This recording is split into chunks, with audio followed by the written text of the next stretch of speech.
এবারে টি-20 বিশ্বকাপে বাংলাদেশ দলের অংশগ্রহণ না থাকায় দেশের জার্সি ও ক্রিকেট সরঞ্জাম ব্যবসায় বড় ধরনের মন্দা দেখা দিয়েছে।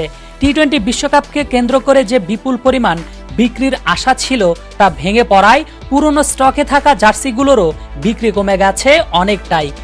বিশেষ করে গুলিস্তানের মতো জার্সি বিক্রির প্রধান কেন্দ্রগুলোতে ক্রেতাদের আগ্রহ নেই বললেই চলে, জানিয়েছেন এখানকার জার্সি ব্যবসায়ীরা। যদি বিশ্বকাপ থাকতো ভালো জার্সি চলতো, চাহিদা থাকতো, জনগণও বাড়তো, বাচ্চা মালও বেশি চলতো।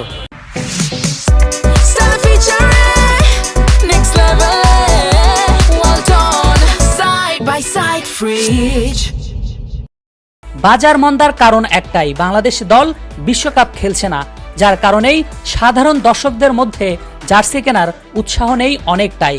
ব্যবসায়ীরা জানান, বিশ্বকাপের সময় যে বিক্রি এবং লাভের মৌসুম থাকে এবার তা অনিশ্চিত।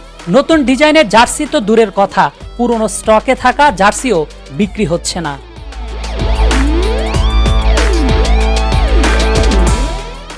বড় প্রভাব ফেলেছে সাধারণ দর্শকদের গায়ে জার্সি না জড়ানোর আক্ষেপ।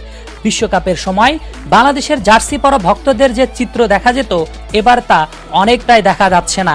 বিশ্বকাপে নিজেদের দল না থাকায় আক্ষেপের কথা জানিয়েছেন সাধারণ দর্শকরাও। এই যে জার্সি না থাকার কারণটা হচ্ছে যে এত বড় ইভেন্ট হচ্ছে আমাদের যে টি-20 ওয়ার্ল্ড কাপ যে হচ্ছে, এটাতে আমাদের যে টিম, আমাদের যে বাংলাদেশের যে টিমটা এটা হচ্ছে নাই।